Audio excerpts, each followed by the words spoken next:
You can be in a good marriage, care about your wife, have no major complaints, and still feel like you're standing next to your own life instead of living it.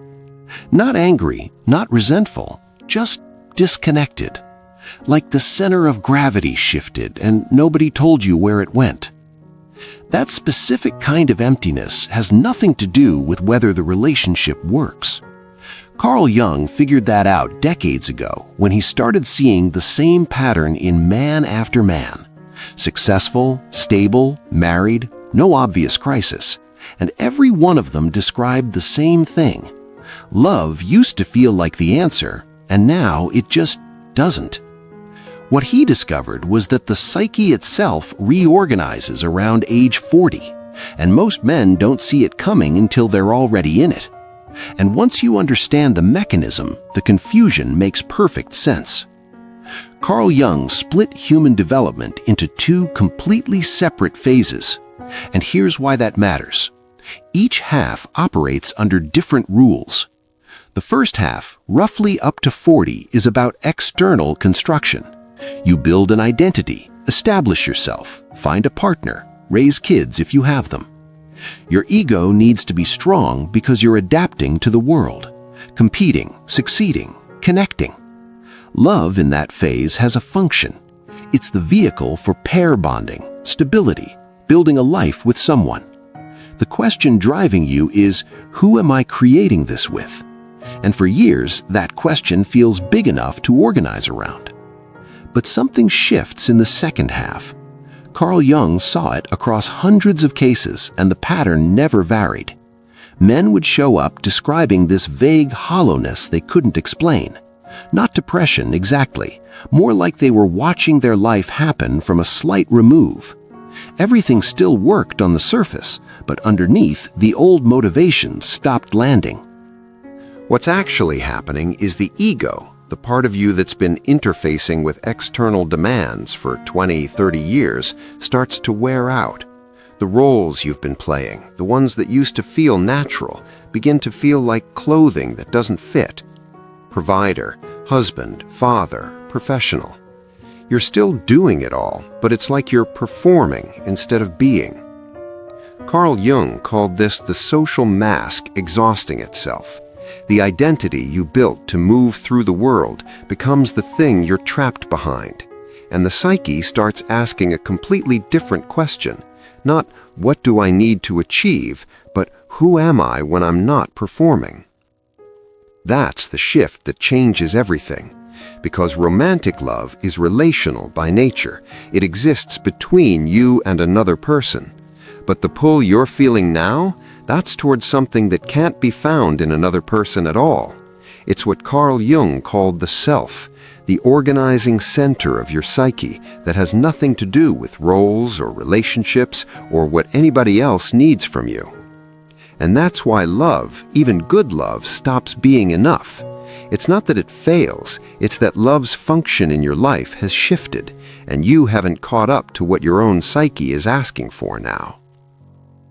Erik Erikson mapped this same territory from a slightly different angle. He called it the transition from generativity to integrity. Generativity is the phase where you're building, contributing, producing, raising the next generation, succeeding in your career, leaving something behind. Most men are neck deep in that from 25 to 50. It's all-consuming. It feels like the entire point. But once that phase completes, or even just slows down, a new question surfaces. What was all of that for? Did it mean anything? And more uncomfortably, who am I if I'm not actively building anymore? Love can't answer that. It can give you companionship, affection, a stable home, but it can't provide internal coherence when the roles you've organized your entire adult life around suddenly feel hollow. And this is where a lot of men make the same mistake. They try to solve a second-half problem with a first-half solution. They chase intensity, new relationships, younger women, affairs. They think the issue is staleness, so they go looking for novelty. But every single time, the emptiness follows, because it was never about the relationship, it was about the structure underneath. Carl Jung documented this over and over. Men who left stable marriages convinced the next partner would make them feel alive again, and within a year, 2 years, the same detachment would creep back in. You can't outrun your own psyche. If you're trying to escape internal work by switching external circumstances, you'll just keep hitting the same wall in different rooms. Here's the mechanism Carl Jung identified that most men don't recognize.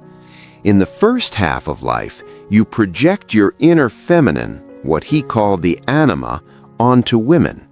Emotional depth, intuition, receptivity, all the qualities you've been trained to suppress in yourself, you see them in her. You fall in love with the woman who carries those traits because you haven't developed them internally. She becomes the container for everything you've denied. And that works. It creates passion, longing, the feeling that she completes you. But it's also a psychological dependency.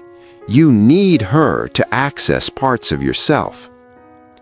After 40, the psyche starts demanding that you withdraw those projections, not because she isn't important, but because the qualities you've been locating in her need to be integrated into you. The task shifts from finding completion in another person to becoming whole on your own terms. That's disorienting as hell, because it feels like love is fading when what's actually dissolving is the projection, and most men can't tell the difference. What it looks like day to day, you stop idealizing your partner the way you used to. The intensity drops off. Conversations feel less essential. You're not mad, not checked out, just less moved by the whole thing. And underneath, there's this pull toward solitude, toward time alone, toward internal work you can't quite name yet, but know you need. The Stoics had their own version of this. Memento mori, the practice of remembering death, wasn't about being morbid. It was about reorienting your priorities. Once you're staring at the fact that you've maybe got 30, 40 years left if you're lucky, the question of whether your marriage feels exciting starts to seem almost trivial compared to whether you've actually lived as yourself. And that doesn't mean the marriage has to end, but it does mean the reason for staying has to evolve. It can't be about her completing you anymore. It has to be about two people who are each doing their own work, living with respect and space, not clinging to each other for identity. This process, what Carl Jung spent his career mapping, is about becoming who you actually are, as opposed to who you've been pretending to be to meet expectations. And the hard part is that most relationships weren't built for that. They were built for first half tasks, stability, raising kids, shared goals. When both people grow, the relationship can deepen. When one grows and the other doesn't, you get unbearable tension. And when neither grows, you get decades of polite, functional coexistence that feels like slow burial. If what you're hearing is landing in a way that most things don't, this channel exists for exactly that. Subscribe and stay with it. The men who handle this well stop asking love to carry weight it was never designed for. They start building a relationship with themselves. Solitude, reflection, creative work, reading philosophy, whatever lets them access the internal life they've been outsourcing for 20 years. They stop performing emotional dependence. And weirdly, that often improves the relationship because they're no longer needy, no longer faking.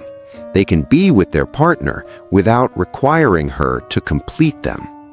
But that only works if the shift gets understood for what it is. If it doesn't, you get the patterns Carl Jung documented again and again. men regressing into chasing youth, projecting the crisis onto their wife, numbing out with work or drinking, denying it until the psyche forces a blow-up that can't be ignored.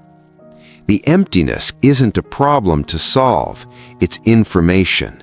Your psyche telling you the old program is finished and something new is trying to start. Love doesn't vanish in the second half of life. It just stops being the organizing principle. And that's not loss, it's realignment. Most men resist because it feels like surrender.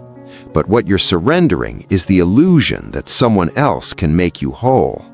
What you're moving toward, if you stop fighting it, is something that doesn't depend on anyone else staying or leaving.